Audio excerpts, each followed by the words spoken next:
मस्त आपली हरभऱ्याची डाळ मोकळी किंवा पेंडपाला किंवा डाळ कांदा अशी बनवून आपली तयार झालेली आहे। नमस्कार, चव गावाकडच्या यूट्यूब चॅनलवर तुमचं स्वागत आहे। मी गावाकडच्या गावरान पद्धतीनं हरभऱ्याच्या डाळीचा पेंडपाला किंवा डाळ कांदा कसा बनवायचा ती तुम्हाला आता मी सांगणार आहे। त्याकरिता लागणारं आपण साहित्य बघून घेऊ। हरभऱ्याची मी कमीत कमी तास दीड तास डाळ भिजत घातली होती। त्यात थोडंसं असं पाणी ओतलं होतं, तर आता चांगली झालेली आहे बऱ्यापैकी मऊसूद डाळ ह्याव का। आता ही तेलात वाफ आली की लगेच शिजती। आता ह्यातलं मी पाणी नितळून काढणार आहे। मस्त अशी ह्याव का आपली डाळ भिजली बघा छान। तास दीड तास आधी भिजत घालायची डाळ। मी जास्त पण घातली नाही, थोडी घातली अर्धी वाटीच। तर त्याकरिता लागणारं आपण डाळीच्या पेंडपाल्यासाठी किंवा डाळ कांद्यासाठी लागणारं आपण साहित्य बघून घेऊ। मी 2 कांदे चिरलेत, कांदा भरपूर टाकते। 1 पोह्याचा चमचा शेंगदाण्याचं कूट, जराशी हळद घेतली, अर्धा चमचा लाल तिखट घेतलंय पोहे खायचा, अर्धा चमचा मीठ घेतलंय, 2-4 पाकळ्या लसणाच्या घेतल्यात आणि चिमूटभर हिंग घेतलेला आहे आणि थोडासा कढीपत्ता घेतलेला आहे आणि पोह्याचे 4-5 चमचे मी तेल घेतलेलं आहे। चला तर मग आता हरभऱ्याच्या डाळीचा पेंडपाला किंवा डाळ कांदा कसा बनवायचा ती तुम्हाला मी सांगणार आहे।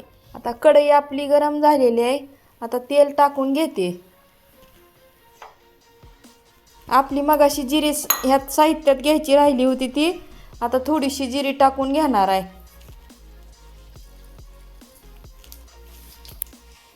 आता जिरीवर थोडंसं चिमूटभर हिंग टाकून घेणार आहे। आता त्याच्यावर लसूण टाकते।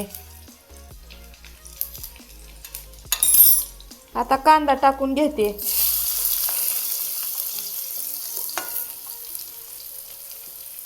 कांदा जरा असा मिक्स करून तेलात जरा घ्यायचा, असा मिक्स करत राहायचा। बारीक गॅस करा, मोठा गॅस करा, काही तसं नसतं। आता भाजीला काही नव्हतं, मग म्हणलं काय करावं, मग प्रत्येकाच्या घरात डाळ आणि कांदा तरी घरात असतोच। मग चला तर म्हणलं आता हरभऱ्याची डाळ भिजत घालावी आपली आणि डाळ कांदा करावा म्हणलं, किंवा डाळ पेंडपाला असा काहीतरी करावं। आता कढीपत्ता टाकून घेते।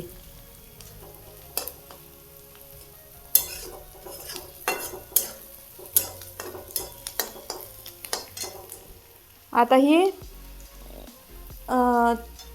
हळद तिखट आणि मीठ हे सगळंच मी कांद्यात टाकून घेणार आहे।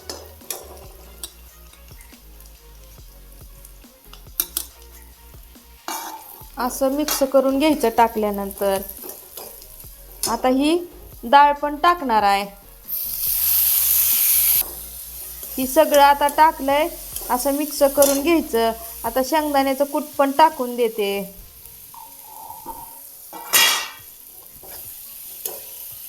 असं मिक्स करून घ्यायचं सगळं मस्त एकदम। भाजीला जर काय नसलं तरी पण असं काय नडायचं काम नाही, मस्त आपलं होतं ही भाजीचं हरभऱ्याच्या डाळीचा पेंडपाला किंवा डाळ कांदा।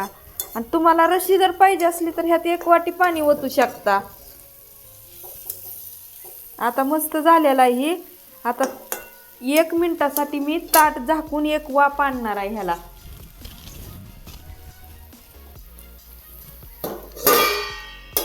मिनिटासाठी आपण हरभऱ्याच्या डाळीला ताट झाकून ठेवलं होतं, कशी झाली ती बघू। मस्त वाफ आलेले आणि मस्त झालाय बघा हरभऱ्याच्या डाळीचा पेंडपाला।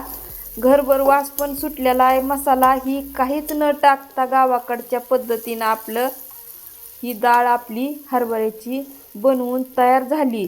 फक्त भिजत घालायचं आहे आधी, नाहीतर लगेच 10 मिनिटातच ही भाजी होती, 10-5 मिनिटातच होती ही भाजी। फक्त आधी डाळ भिजत घालायचं। डाळ बनवून आपली हरभऱ्याची अशी तयार झालेली आहे। ही हरभऱ्याच्या डाळीचा पेंडपाला बनवायची पद्धत कशी वाटली कमेंट बॉक्सवरून सांगा। नवीन असाल तर चॅनलला आवर्जून सबस्क्राईब करा। धन्यवाद।